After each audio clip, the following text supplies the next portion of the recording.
अगर हम बात करें कि ये देश मुस्लिम राष्ट्र होना चाहिए तो संविधान की तमाम धाराएं मेरे ऊपर लग जाएंगी। कोई सिख भाई ये कहे कि ये खालिस्तानी राष्ट्र होना चाहिए तो तमाम तरह की धाराएं उसके ऊपर लग जाएंगी कि ये संविधान विरोधी बात कर रहा है। और संविधान में ऐसी धाराएं मौजूद हैं जो इस देश को किसी समाज के प्रति नफरत या किसी एकवाद के तरफ ले जाने की कोशिश करता है। अगर कोई क्रिश्चियन इस देश में ये कह दे कि नहीं हमें मिशनरी चाहिए, ये क्रिश्चियन राज चाहिए, तो उसके ऊपर भी गंभीर धाराएं लग जाएंगी संविधान के अनुकूल। क्योंकि भारत के संविधान में सभी धर्मों को, सभी धर्म के लोगों को बराबर का अधिकार दिया गया है।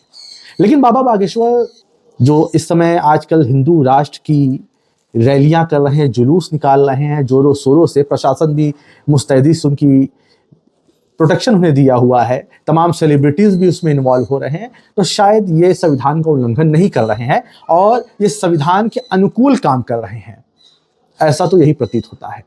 और जिस देश में हृदय सम्राट मोदी जी प्रधानमंत्री हैं, माननीय चाणक्य जी, अमित शाह जी गृह मंत्री हैं, योगी जी प्रदेश के मुख्यमंत्री हैं और तमाम प्रदेशों के कट्टर सनातनी हिंदूवादी नेता मुख्यमंत्री हैं, उसके बावजूद धर्म खतरे में, उसके बावजूद हिंदू राष्ट्र की परिकल्पना भी चाहिए। अरे आप किसके लिए आंदोलन कर रहे हैं? आपके को सपोर्ट करने वाले, आप जिसे सपोर्ट करते हो वो सत्ता में बैठे हैं, आप एक पास करवा दीजिए, प्रपोजल पास करवा दीजिए कि भाई ये कल से हिंदू राष्ट्र होना चाहिए। कौन विरोध करेगा? कौन आपको मना करने जाएगा?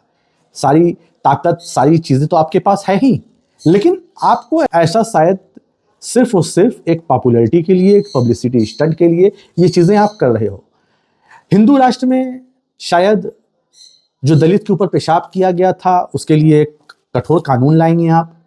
जो यादव जी कथावाचक थे, जिन्होंने कथा कर दी थी और उनको अपने पेशाब से उनका शुद्धिकरण किया गया था, उसके लिए कोई कानून आप लाएंगे? या जो बलात्कारी 11 बिल्किस बानो के थे उन्हें सम्मानित किया गया फूल मालाओं से और उन्हें संस्कारी ब्राह्मण कहा गया, तो आप उनके लिए एक परमवीर चक्र जैसी उपाधि लेके आ जाएंगे? या आसिफा बच्ची का रेप करने वाले उन तमाम लोगों के लिए हिंदूवादी संगठन जुलूस निकालता है, उन्हें बचाने के लिए यात्राएं करता है, धार्मिक नारे लगाता है, तो क्या उस हिंदू राष्ट्र में सारे कृत्य अप्रूव्ड हो जाएंगे? ऑलरेडी 1 लाख को मारने वालों के ऊपर से मुकदमे वापस लिए जा रहे हैं। अब आपका इसके आगे भी आपका कोई विजन होगा ही कि इसके बाद आप क्या करेंगे? जहाँ पे मॉब लिंचिंग कर मारने वाले जो हत्यारे हैं, गौरक्षा के नाम पे उन्हें सम्मानित किया जाता है। जो उपद्रव करते हैं, डीजे लेके तमाम धार्मिक दूसरे स्थलों पे चढ़ाई करते हैं, झंडे उनके मज़ारों पे, मस्जिदों पे लगाते हैं, इन सब के लिए क्या भारत रत्न की परिकल्पना की जाएगी उस राष्ट्र में? आखिर आप चाहते क्या हैं? यही जनता जानना चाहिए। इस देश में जब कोई नौकरी मांगने जाता है तो उनके ऊपर लाठियां चलाई दी जाती हैं। इस देश में जब कोई किसान आंदोलन करने जाता है तो उन्हें 700 किसानों की शहादत देनी पड़ती है। जब एनआरसी जैसे कानून लाए जाते हैं, जब मुसलमानों के साथ भेदभाव किया जाता है, जब वो लोकतांत्रिक तरीके से इसका आंदोलन करते हैं तो उन्हें भी अवैध करार दिया जाता है, उनके ऊपर भी कार्रवाई की जाती है, उन्हें दंगाई फसादी कहा जाता है। लेकिन ये जो सारे लोग कर रहे हैं, ये तो शौर्य की बात कर रहे हैं, ये एक प्राउड फील करा रहे हैं। भारत को इस वक्त ये बाबा और तमाम ये नेता जिस ओर लेके जा रहे हैं, जहाँ शिक्षा की बात कोई नहीं करता, जहाँ कुपोषण से बच्चे मर रहे हैं उसकी कोई बात नहीं करता, जहाँ पे 45-50 साल की बेरोजगारी का रिकॉर्ड टूट रहा है उस पर कोई एक शब्द नहीं बोलता।